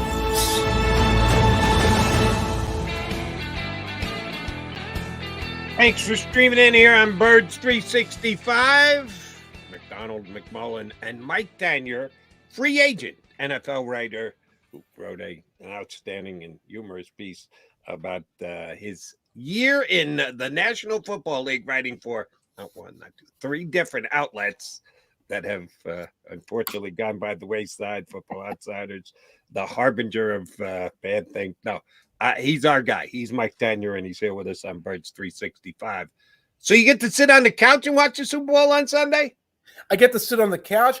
I get to drink beer. I get to gamble. You can't gamble, obviously, in the press box. So, there are a lot of silver linings to the fact that, yes, my Super Bowl credential was revoked. Revoked? I've never heard that before. It was revoked. Well, the messenger went out of business on Wednesday, and a couple of us were discussing, maybe we could maybe write something on spec for another site, etc. Yeah. And on Friday, they simply rescinded, not revoked, rescinded everybody's. Boy, the NFL's on top of it. I'm surprised by that. I see. Yeah, have you given the laptop back yet? That's what I want to know. That's everybody's big question. And as soon as I get my approved expenses, paid for, and I get a mailing envelope, the laptop is returned. Until then, I don't know where it is. It is somewhere in this office. Have you ever used the laptop? When you get those free like I have my own laptop, so I don't want the free laptop. Right. my own laptop that is set up the way I like. That's exactly. The PC, not a Mac. I'm not a Mac guy. Yeah. So if the repo man knocks on the door right now, I'll have to be like, what, and I'll have to go search for it. But I don't think that's going to happen. Yeah, that's funny stuff. So I can't believe this has never come up with me and McMullen before. Like, you can't go to DraftKings on your phone when you're in the press box and put down a 2-team parlay in a 4 o'clock game when you're covering a 1 o'clock game. And I'm almost certain you get nailed for it. Now, the internet, when you're in the press box, is usually because it's the NFL internet and they've got sites blocked. Yeah. And I know years back, I think I tried to look up a line. Like, I want to look up a line. That's part of the story. If you don't think gambling is part of the story, you're missing out. So you should have the access to it. That's an important piece of information you should be able to have. Right. Well, you're able to get it from otherwhere. But I think I tried to go on to DraftKings in like 2019 and I hit a firewall. Now maybe things have changed, or maybe if you are the correct rights holder that the NFL has to deal with, you can get it. Yeah, every once in a while, at the NovaCare complex, I'm shocked with a firewall. Like, there'd be a link or something to a news story, and it'll be blocked, and I'm like, what is going on here? But yeah, they do a good job with those firewalls. Yeah, so they'll shut. I don't know. This might be shocking to you guys, but the NFL's a little hypocritical when it comes to gambling. No, not at all. What are you talking about? You know what I'm saying? It's an evolving situation. Where, yes, to say the least. Maybe it should evolve a little bit faster. I don't think we should be betting in the press box. I honestly don't think. No, I don't. No, I wouldn't even have known if Jody asked me. But I'm not a betting guy. Jody's a betting guy. I don't bet in my personal life. Okay. I don't do it, so I don't think about it that much. But yeah, I don't think we should be doing that in the press. In this industry, we're gambling every day. We're gambling with our opinions. Well, that's true. That's very true. That's very true. Good way to look at it. Oh, so your opinion of the Super Bowl in Las Vegas. Speaking of gambling, it was going to happen when the Raiders moved there. You knew it was going to happen. They were going to have their biggest week of the year every year, the Super Bowl in Las Vegas. Have we just reached a point where only guys like McMullen, Tenure, Keenan Michael Key holding court for the award show, that they're going to let the gambling questions and hypocritical nature of it all just roll off the Ducks' back? Well, it's rolling off for most of this week. I have not heard a lot coming out of there. They put the rules for the players out there. And again, the rules for the players, I guess, make a certain amount of sense. If the NFL didn't enforce rules like you can't go to a sports book, the coach would.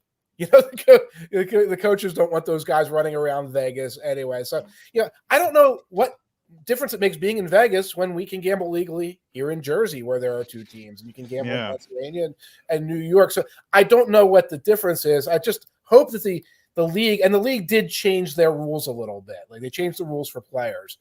And the bottom line is, players should not be allowed to bet on the NFL. But otherwise, they are citizens of this world and should be allowed to bet on the Field of 64 or the PGA Tour, whatever, or whatever else they want to do. And I hope the league tries to reflect that so they can minimize the hypocrisy a little bit. Yeah, they got to minimize it a little bit. I love the fact that you can't bet on anything at NFL facilities. So you got to wait till you take 2 steps out, then you can bring out your DraftKings app. Yeah, a lot of it doesn't make sense. Other than I'm with you. I think they were way too harsh on guys betting on whatever it was, basketball games, anything like that on a facility.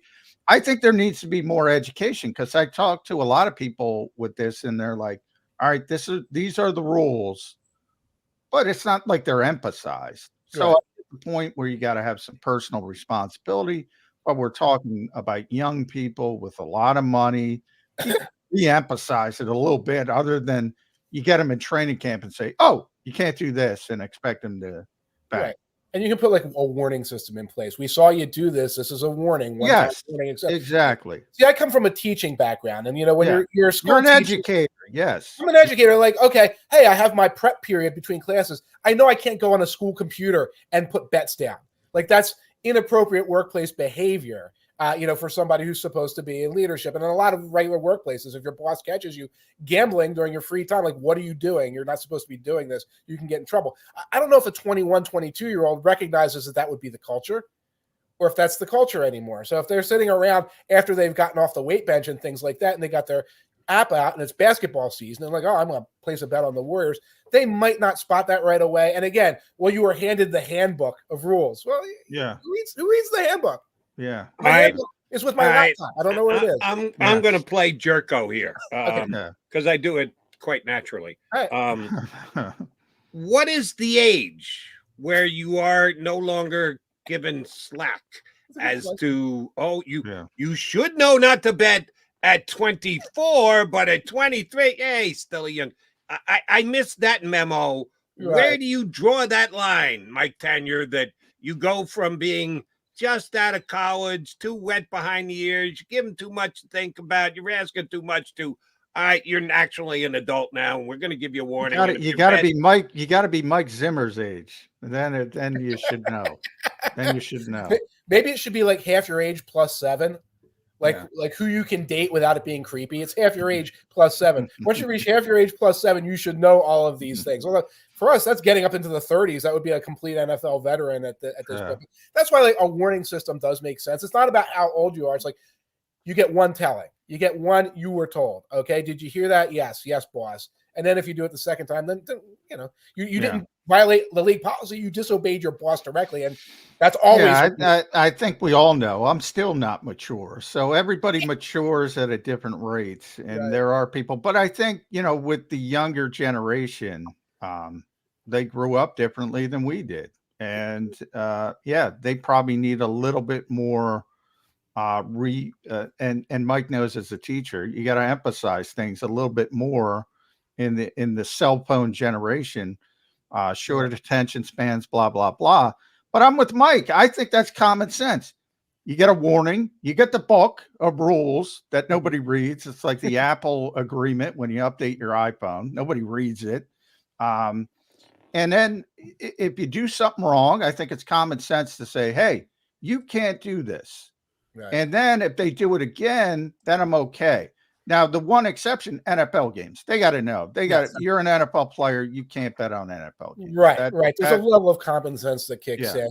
And part of it, when you're going back to Jody's age point here, it's like we all grew up in an era when I'm going to place a bet. In your mind, I'm doing one of the bad things. I'm doing one of the illegal things, okay? If I'm calling my uncle or going to visit my buddy at the bar. My bookie. Uncle Carmine. When you call Uncle Carmine back in the day, you knew you were doing something that mom couldn't know about, etc. If you're whatever age now, you grew up in an age where gambling was legal and this efficient, and the idea that you're doing something that's a vice might just simply kind of fallen out of your mind a little bit. And that's not a full excuse, but it's a recognition of like where some of these guys are coming from. No, I always like to go to the bar at 4:00 on Friday afternoon to get even and meet up with. I just do that anyway, whether I had to collect or. You better show up if Uncle Carmine. You better show up. Better show up. Friday 4:00. Yeah, that's cut up a bunch of lawns, get the money.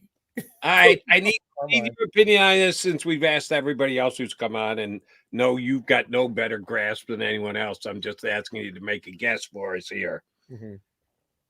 Jason Kelce gonna play next year? We're getting some serious mixed signals from the Eagles Hall of Fame Center. You want to weigh in? I think so. I think if the point was he didn't want to upstage his brother, he would have retired right before Super Bowl week. And it would have been done. And then we would have kicked into media night, and Travis would be the toast of the town, and Jason would be an afterthought. I have a feeling he's leaning towards playing again. And I think of a lot of these older Eagles, the anger of the end of the season, they got home, did whatever, went fishing, or they're sort of simmering down, and they're weighing their options a little less hostily or like less frustration. Emotionally, than they were in January, beginning of January. Speaking of the angst of the end of the season, we haven't talked to you. Maybe Jody has. Maybe I was out. But the coaching changes and what they've done, and sort of from the outside looking in, it certainly looks like they clipped the wings of Nick Sirianni, trying to thread a very small needle. You like it? Dislike it? I mean, if you don't have confidence in the head coach, Mike, why don't you just show the courage of your convictions and say, let's turn this whole thing over. I mean, I think the changes were necessary. And I don't think it's that unusual to say you've got to make these changes. I like Vic Fangio coming in. I think that's a very good hire. I don't think that would have been the wing clipping because, of course, that's the defensive side. Yeah. And you're getting a better version of a similar defense. And they wanted Vic. Yeah, they wanted. Nick would have hired Vic. So I agree with you. Defensively, it's not an issue. Offensively, there's some issues. And I'm not a huge Kellen Moore fan. Really? Yeah, a couple of years of Kellen Moore in Dallas, where when the Dallas offense was playing well, it's like, look at all the things Kellen Moore brings to the table. And the moment they would trip over themselves, look at what Mike McCarthy has done. Like there's a little, there's a little bit of all credit goes to the young guy and all the blame goes to the guy that we always would blame to. Then he goes over to the Chargers, and he was supposed to be the solution to the whole Chargers problem. Yeah, Justin Herbert gets hurt, but earlier in the season, that offense isn't playing well, and we start hearing, well, look at the weapons. Look at, Keenan Allen's gotten old, et cetera, et cetera. The thing about it, though, is his system is so much different than Nick's. That's what you're talking to, John. The wing stepping. You didn't bring somebody in, okay, here's somebody who comes in who is like this mobile quarterback, read option, run-heavy guy. You bring in this extreme motion, pass-heavy guy, and it's going to be Moore's offense or there's going to be conflict. And that's the part where I don't see how that shakes out and how that benefits Jalen Hurts for the Eagles. Yeah, you and I are not on the same page on this one, Mike. Okay. You talk about Kellen Moore got all the credit and Mike McCarthy got all the blame. Okay. Except from the only guy that really mattered, Jerry Jones. Okay. Because McCarthy got to keep his job and Kellen Moore was shown the friggin' door. Yes. So the John Q. Public, media, NFL media, whoever else, they might have gone down that road. It doesn't matter. Jerry's the only one that matters. And Jerry kept the coach and fired the coordinator. Oh, the Eagles did the exact same thing. But the Eagles are crazy for having done that. Jones did the same thing. And oh, by the way, of all the coordinators who got their Walker papers in the last couple of years, and I'll include Matt Patricia now. Matt Patricia, Sean Desai, Brian Johnson, Kellen Moore from Dallas. The biggest scapegoat of them all was Kellen Moore, more so than any of the Eagle three coordinators, because the Eagles went back badly. The Cowboys just didn't win a playoff game. Well, what else to do? They're great during the regular season under Kellen Moore, but somebody had to go, and it wasn't. Jerry decided it wasn't going to be Mike McCarthy. So guess what? Kellen Moore, get the hell out of here. Well, remember, we're talking about Jerry. We're talking about Jerry here, and Kellen survived the Garrett era and comes in with McCarthy. And from what I understand, there was a lot of backroom politicking between McCarthy and Moore at the end there. So, whether or not Jerry makes the right decision on that, I worry about this person who was very active in the backroom politicking under two different coaches and then winds up getting the boot at the last second under those circumstances. Well, here's the difference to me when Jody makes the comp, because, it's a decent comp from the perspective of the offensive coordinator was the scapegoat in both situations. But in the Dallas situation, Mike McCarthy got the power. Yes. And Kellen Moore was the play caller, and they moved on from Kellen Moore, so they certainly scapegoated him. They assigned blame to him. But then Mike McCarthy got the power as the head coach. He won the now, power. If you want to go back to Jason Garrett, I think that's the better comparison because that was the opposite. Jerry kept Jason Garrett, but clipped his wings. That's what Jeffrey Lurie did to Nick Sirianni. I think that's the better comparison. And that's my concern because Jason Garrett turned into the clapper and everybody was wondering, what the hell does Jason Garrett do? Nick Sirianni already got that question, Mike, at his postseason press conference. What is it that you do here? Right. And he went off into a tangent. I don't know. Maybe I'll go to a defensive meeting. He sounded like a retired guy. I don't know. I don't know how this thing is going to work. I guess the scariest thing of all these analogies is that we're comparing the Eagles structurally to the Cowboys. Well, that's difficult too. That's not a good place to be. Right. The Cowboys' structure is damaged. No matter what they accomplish on the field, the structure is damaged. So if they start doing things structurally like that, Jason Garrett's job was to take the heat from Jerry. And that's an actual job in Dallas, taking all the heat from Jerry and absorbing all of the goofiness and all the, the whiskey breath and everything. And then making sure that it didn't, and then it doesn't impact the guys at practice. That was a legit job that Jason Garrett had to do. I don't think Sirianni has that. Lurie can be a headache. Obviously, Roseman is doing his own thing over there. You don't need that lightning rod there. So again, I don't know, and I don't see how Sirianni and Kellen Moore mesh comfortably. Because maybe I got my eagle-colored glasses on, but I think it is going to work. But we won't know till next year. I know, by the way, Jerry Jones taking shots from not only Mike Tanier, but Keenan Michael Key last night was taking shots at Jerry Jones left and right, as a matter of fact. Because Jerry's so rich, I'll call him a bourbon guy, form of whiskey, but he's a bourbon guy. I think he's drinking colored alcohol. Yes. I'm not sure. I've had it. Shelf. I've had it come at me, and I don't remember. Really? Probably because there was some Irish whiskey on mine, and it was. All right, so I got a question for both of you, coaching staff experts. I know John feels this way, and I'm in lockstep with him. Except he's even been more outspoken about it than I have. And I don't know about you, Mike. Do we like CEO coaches?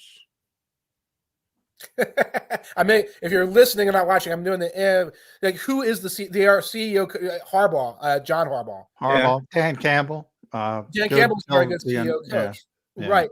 They usually tell you that's who they're going to be coming into it, and there have been successful CEO coaches throughout history. I think Jimmy Johnson, to a degree, was a CEO coach. I think. Right. I don't think you're sort of born into that when you start out coming in as you're the play caller guy and you work your way up to it. So. Again, there's situations where I think that's a useful, beneficial thing. I don't know if that's what the Eagles have. So if you're an owner and you would like a CEO coach, does that mean you need to hire someone who's just a positional coach? Because if not, someone's going to suggest, if you were a play caller on the offensive side or defensive side previously, if you come in and say, well, I want to delegate that and I want to be CEO coach, people are going to go, what the hell? What are you going to do? You're going to show up at defensive meetings, Mr. Offense? You're going to show up at offensive meetings, Mr. Defense? Do you not paint yourself into a corner if you come in that way? John and I both like CEO coaches, more so than you, apparently, Mike. Right. But if you're going to say anytime a guy gives up a responsibility, well, he had his wings clipped. He had all his power taken away from him. Right. Why the hell would you ever want to be a CEO coach? I think some of these coaches come into the interview saying, I'm going to be that kind of coach. And when you bring these guys in and you talk to them, you're going to get that impression from them. A guy like Campbell is a good example, somebody who's going to market himself like that. And you're right. He comes in as a position coach, although he had interim experience before that. And that's something where you come in and you're upfront about it and say, this is who I'm going to be. It's rare, though, because I think when we make our lists of candidates and the owners. But here's what I would argue, Mike. I think we're doing it wrong. Like, the adage, if you're hiring a scheme, you're doing it wrong. You hear that all the time. And yet every owner does it. All right, who's the hot guy? I want Ben Johnson. Now, Ben Johnson wants $15 million. So Ben Johnson's back being a coordinator. But they always hire the hot play caller, whether it's defensive or offensive. And I got to tell you, I mean, we're in the internet age. We're just talking about it in gambling. You can go online and get, who do you like? You like Bill Walsh? You can get a Bill Walsh playbook. You like Kyle Shanahan? You can get a Kyle Shanahan playbook. Right. Everybody's got access to this stuff. So to me, it's about teaching it. Yes. And you're a teacher. You have to teach people to be ready to execute. I think we overrate play calling to a ludicrous degree. Jody knows this about me. We don't judge play calls. We judge play results. To a huge degree. And so often the great play caller is the guy who's got the guys. Yes. It's all about talent. Look at you guys were talking about Aaron Donald. Right, come on. Look at this scheme that Brandon Staley has. Brandon Staley has a defensive tackle for when he was with the Rams, occupying a double team every single time, and Jalen Ramsey shutting down the number one receiver. You can run every exotic, goofy thing you want that's going to work. You go to the Chargers, you try to do the same things, it's not going to work as well.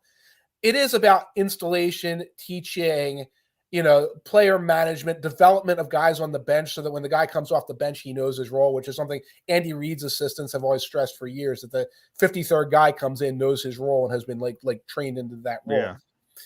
Yeah. I don't know how in the interview process, a young coach convinces people that he's going to be that. Now, if I'm hiring a defensive coach at this point, a defensive coach as a head coach, like a Raheem Morris, I don't want to hear about his scheme.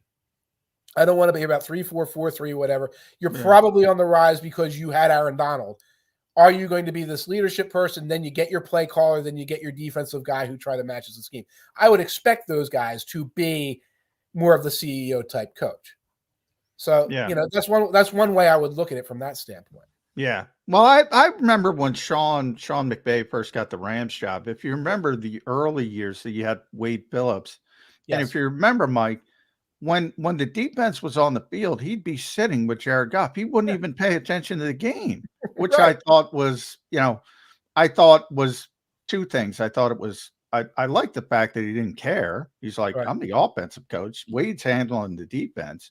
But on the other hand, I want my head coach to say, if something's not going the way I want it to go, I'll stick my nose in it. I'll say, look, this isn't what I want. So that's what I like about a CEO coach. I want a guy who wants to be involved with the whole team. And you bring up Harbaugh and special teams coaches.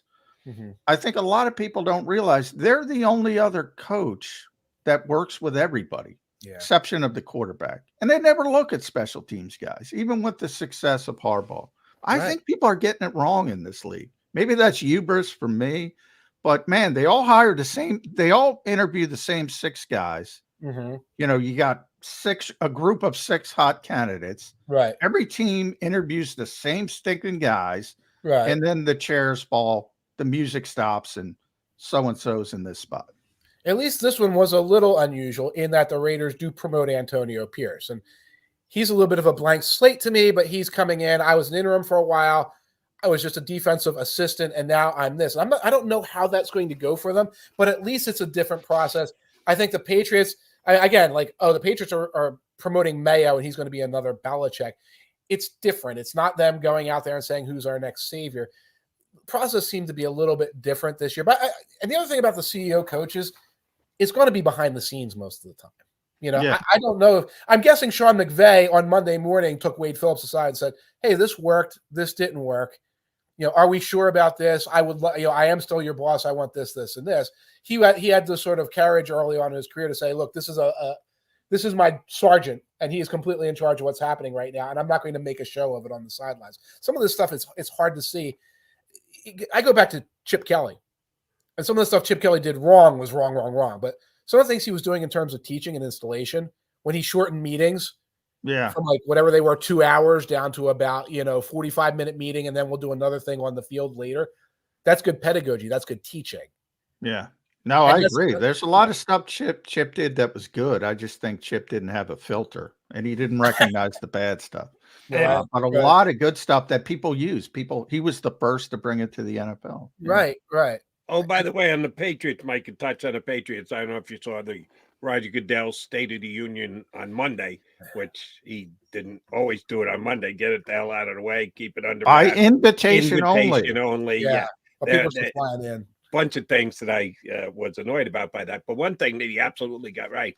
Someone actually asked him, did the Patriots subvert the Rooney Rule by having Mayo in place as the replacement for Belichick? And he goes, of course not. That's a good thing. Right. If we're talking, McMullen loves this continuity. We're having our guy step in to replace our guy. And oh, by the way, he's an African-American. Right. Why would you even ask that stupid question? Yeah. Right. And it's written into the rule that like a successor, that you don't have to go outside if this is a direct succession and things like that. Yeah.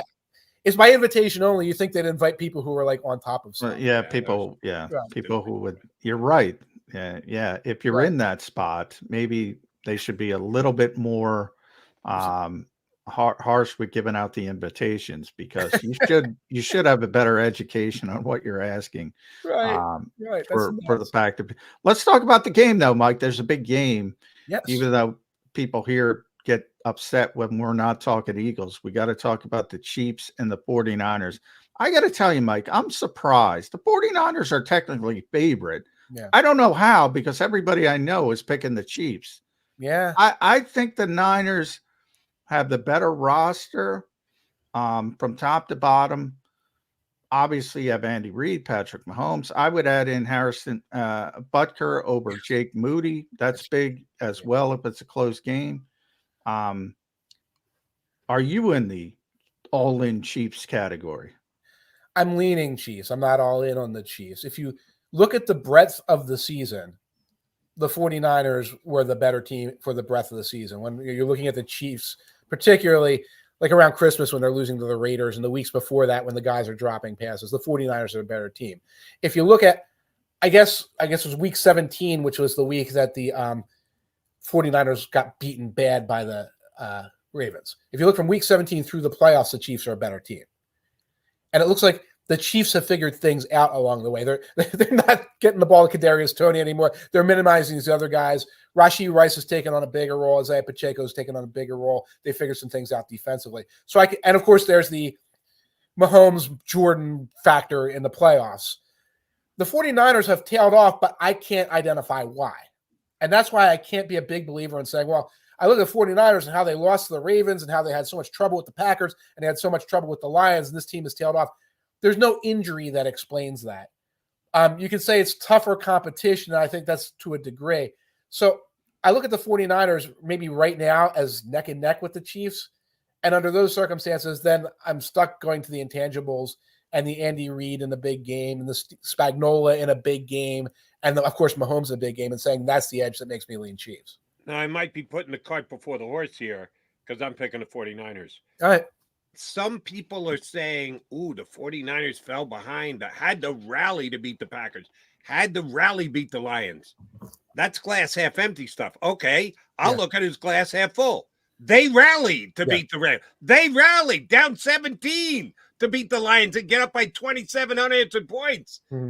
Scoring 27 unanswered points is a bad thing because you fell behind? I'm on the San Francisco bandwagon because of what they've done, not shying away from them because they needed to rally both of the last 2 weeks. And they could rally, because that was a team where for most of the season I say, well, what's the flaw? It's like, are you down by 10? Is Brock Purdy, when he can't just hand off anymore, is that going to do it for you? And they showed in the last couple of weeks it can. So on that hand, I'm impressed by that, and that does demonstrate some of the things they can do. On the other hand, the rallies involve balls bouncing off defenders. Yeah, that's my concern. Right. The style points, Josh Reynolds. Don't forget the field goal kicker wide right for Buffalo. It's now twice. That game could have very easily gone in overtime. You want to talk about the ball that bounced off the helmet. And most times that field goal is good, specifically by that kicker, but just in general in the league. Plenty of field goal stuff happened to the 49ers, too, and a ball bounced off a defender. And Jake Moody. And Josh Reynolds dropped the football, and Jamar Gibbs fumbled the football, which was pretty much an unforced error because he didn't know which way to go on a particular handoff. All these things happened that were not of the – look, hey, people get lucky all the time. Ball bounces off a face mask. Brandon Ayuk, take advantage, applaud him. But you can't count on that stuff. It's the difference between saying, well, can the 49ers rally? They can. They've showed that. Do they have some sort of magical power to rally now based on these things? And you can't take it to that next level. If I say, which team would I count on if it's 2 minutes left in the game and they're down by a field goal? Of course, I'm picking the Chiefs in those situations. Yeah. And that's what it comes down to. But I'm not denigrating the capability of the 49ers to come back. In 2019, with Garoppolo, I would have denigrated their ability to come back in that game. And that's how that Super Bowl actually played out. Yeah, all right. Exactly last question on the game for me, and you kind of tipped your hand here, Mike. You say you're only leaning, but sounds like you're leaning pretty heavily. Pressure on the coach. I don't think anyone would argue there's more pressure on the 49er coach than the Chiefs coach. Andy's already got 2 in his back pocket. Shanahan doesn't. And Shanahan has had, if you want to consider the Super Bowl loss as the head coach, had the lead in the second half against Andy Reid and the Chiefs, and he gave it up. Yeah. Certainly remembering back to when he was the offensive coordinator with the Atlanta Falcons, the biggest collapse in Super Bowl history. So there's more pressure on him than there is Andy Reid. Is that actually a factor in a game? Do you think that plays out itself on Sunday afternoon? I would assume that the way that would happen is if the 49ers are starting to squander a lead, if they're up by 10 like they were in the Super Bowl, or they're up by 28-3 or whatever, and a comeback's happening. If Kyle Shanahan starts saying, I got to put the dagger in this now, Purdy throw a bomb, or starts making like questionable decisions based on that, that's where I think that pressure would come in. I like the way Aaron Schatz described the difference between the coaches to me on yesterday's podcast. If it comes to the big picture planning, there are few people better than Kyle Shanahan and his staff to like assemble this team, and John Lynch too, assemble this team and create this structure and these overarching game plans that week in, week out beat you. When it comes to an individual game and an individual drive, you and Andy Reid and Spags and say, here's one opponent, here's one situation, what are you going to do? And they're going to outplay call in those situations. So I think that's where it would come in. Okay, it's the fourth quarter. This is nip and tuck. That's where I would trust Andy Reid over Kyle Shanahan. There's a chance that this is, a 14-point 49ers lead at halftime. And then we're just saying, will they get the yips again in the Super Bowl, which I'm not sure I would count on as a thing that happens. At Mike Tanier, make sure you follow. And I like what you've done there, Mike. You got X, you got Threads, you got Blue Sky. Now, I give you a lot of respect. I mean, X is a hellscape. We all know it's a hellscape, but I can't toggle back and forth between these other I give you a lot of credit. I it's too much. It's too much for me. But I see Reggie's picture up in the background. I got to ask real quick because of the Hall of Fame. Eric Allen, I've seen a couple guys. Like Reggie White was so dominant, was so good. Do you think that affects other defenders on those particular defenses in their Hall of Fame candidacies, whether it's Eric Allen, Seth Joyner, players like that? Because Reggie was so dominant, so good. People give him so much credit. Do you think that affects the other guys? I don't know. I'm glad Eric Allen has found his way onto the finalist group. And I don't think he's going to get in as a finalist. He might have to go to a senior. Remember how good he was for the Eagles. He also very good for the Raiders for several years. Yeah. So he has this great thing. I have a saying, and I'm not saying anything bad about Seth Joyner, heaven forbid, on an Eagles podcast, but I have a saying that one of the voters gave me years ago, and it's every city has its linebacker. You go to every NFL city, and there's a Seth Joyner-like character, a Jesse Tuggle, Hardy Nickerson.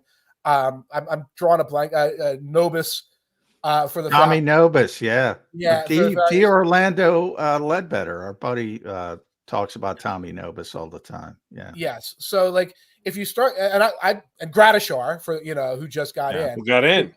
Broncos for 30 years, that was their linebacker. So I'd be happy to let them all in, but I don't think people want like 32 linebackers entering the Hall of Fame. That's what I think impacts Joyner, and I think Simmons is kind of in that same ballpark. But if you look at the edge rushers, there's so many getting in, and Simmons is kind of like here's the group, and he's like down here. Jared Allen can't even get in. Dwight Freeney, Dwight Freeney gets in. What a spin move Dwight Freeney had, but they always let edge rushers in. Always. Right. All right, Mike, give us the details on the podcast that you just referenced. I'm on the FTN podcast with Aaron Schatz, and you can find that on YouTube. I'm also launching a Substack, and I want to say how thrilled I've been with the initial response. I was terrified that I was going to open this Substack. It's called the Too Deep Zone, TOO, Too Deep. Okay, like that girl. I get it. Yeah, Too Deep. Okay, I was expecting tumbleweeds. I've had a wonderful outpouring of support. Nice. Folks, check it out. You can subscribe for free, and then if you like it some more, you can become a paid subscriber and get all the features that are going to be coming out in the next weeks and months. And well done. We will continue to have Mike on. I might stop by to look at that laptop too, Mike, in case you keep it. I'll get my shovel and go dig it out of my paper. Yeah, be careful. McMullen could steal it because he's had issues with his connection of late. He might be willing to blame his computer rather than his connection company and take yours as he goes out the door. Mike Tanier, enjoy the game on Sunday. Appreciate it, bud. You got it. Enjoy the game, guys. Thanks, Mike. You're here with us on Birds 365. All right, come back. We only got a couple minutes left. I'll give you the final score of the Super Bowl. Not around. I got to pick the game. The exact score of the Super Bowl I will give to you when we come back. Johnny Mac will have his pick. Put a bow on the show here on Birds 365.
Any professional sports coach will tell you there's no substitution for preparation. At McMullen Associates, that is a tenet by which we live. We prepare from day one for victory. Anything less is not acceptable. Go passionately. Go fearlessly. Go confidently. Go Birds! Go confidently towards your goals with First Trust, Philly's hometown bank for nearly 90 years, and the official bank of the Philadelphia Eagles. We're focused on getting you over the goal line. So go with conviction, go with trust, Go Birds! and go forward with us by your side. First Trust Bank, the official bank of Philadelphia dreams. Oh, and go Birds. Get ready for the big game with Underdog Fantasy and sign up right now with your verified account. Use the word WIN when you register. Underdog Fantasy is giving away $1 million in giveaways and Underdog credit on Super Bowl Sunday. And there's a new customer special for anyone that signs up this week for Patrick Mahomes. Get ready for Super Sunday and set up your account right now with Underdog Fantasy and use the word WIN.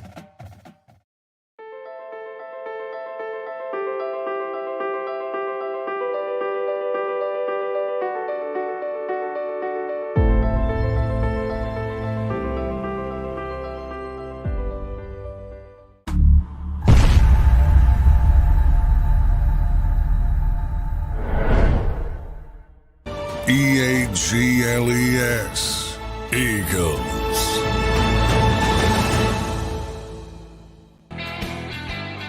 All right, Super Sunday is now a little over 48 hours away. Kickoff is going to be, I think, 6:40, I heard last night. Listed 6:30, 10 minutes afterwards, somewhere thereabouts. Chiefs against the 49ers. I will suggest that most of Philadelphia will be rooting for Kansas City, that there's more hatred, disdain for the San Francisco 49ers in town right now than the Kansas City Chiefs. Don't care about who's people are rooting for. I care about who I'm picking. I care about who I'm betting. I told you earlier in the show, John, I've already bet on the exact final score of the game, which I got 500-1 odds on. And I'm basing my pick on basically three things: Deebo Samuel, Trent Williams, and in honor of the show, the Philadelphia Eagles. Because the Philadelphia Eagles played both the Kansas City Chiefs and the San Francisco 49ers. And they did so just 13 days apart. It wasn't like they played one at the beginning of the season where we had the really good Eagles and one at the end of the season where we had the god-awful Eagles. No, it was right there in the middle of the season, 13 days apart. They went into Kansas City and beat the Chiefs. They got their heads handed to them in their own house by the San Francisco 49ers. So based on the A equals B, B equals C, A's got to equal C, yeah, I'm taking the San Francisco 49ers to win 34-29. High-scoring affair, both offenses moving the ball up and down the field. A missed two-point conversion, the key to get me to 34-29. Taking a shot there to get a kind of obtuse score. But that's why I got 500-1. I think it's going to be high scoring. I think the 49ers win and cover, and it finishes as an over. How do you see the Super Bowl going? What is the number? What is the over number? The spread is San Francisco by 4. The over-under is 47.5. 47.5. So I am going over. I disagree with your transitive property. They do not exist in the NFL. I disagree with that. I wanted to pick San Francisco. I think San Francisco is the better roster. Interestingly, people know I'm a big Kyle Shanahan fan. The reason I'm picking Kansas City has to do with coaching, and it has nothing to do with Andy Reid. It has to do with Steve Spagnuolo, who I have not always been a big fan of. I'm one of the few people in Philadelphia. Everybody loves Spags. I don't dislike Spags. But you know, in New York, New Orleans, he had two of the worst defenses in NFL history. he's a perfect example. We're talking about coaches. Show me a good coach. I'll show you a bunch of good players. He's got a bunch of good players now. Kansas City's done a great job building up that defense, and he plays the right way, Steve Spagnuolo. I think you can't. If this were a Vic Fangio scheme, I'd be picking San Francisco. He's going to put pressure. I think the only way San Francisco wins this game, and it's possible, is if Brock Purdy plays a clean game. I think if Brock plays a clean game, San Francisco is going to win. I don't think he's going to play a clean game because Spags won't allow it. He's going to come at him from every angle. He's going to force the issue. He's going to make a bunch of big plays, but he's going to make some mistakes. I think Kansas City wins a relatively close game, 27-23. This will rub Eagle fans the wrong way going out the door. Unlike the Philadelphia Eagles, the 49ers will throw quick-hitting slants over the middle to beat that pressure brought by Spagnuolo in the name of Deebo Samuel, who will have not only a receiving touchdown, but also a rushing touchdown. I got 2 touchdowns for Deebo, 1 of each, 20-1 on that one too. So yeah, I think that I agree with everything just said on what I think Spag's going to try and do. I think 49ers will have the answer. All right, we will be back on Monday morning. Well, yeah, we'll talk about the Super Bowl again. For those of you who don't like the Super Bowl conversation, sorry. Monday after the Super Bowl, we're not going to talk about the good news is that'll probably be it, other than the maybe occasional reference to it. We'll be past the Super Bowl. Then we can talk about the 16th free agent on the Philadelphia Eagles. Yes, because it becomes Howie season shortly thereafter when the Super Bowl is over and done with. It'll be over and done with on Monday, but you got to come in and hear Johnny Mac and Jody Mac's opinion on the Super Bowl on Monday right here on Birds 365. You've been listening to Birds 365, the destination for the passionate Eagles football fan who bleeds green. If it's Eagles football, we're talking about it. Debate inside the locker room and guests that are some of the greatest football minds from around the region. We hope you enjoyed the show. We know we had a blast. Make sure to like, comment, and subscribe, and we'll be back soon. But in the meantime, hook up with us on social media at JAKIB Sports. See you next time on Birds 365.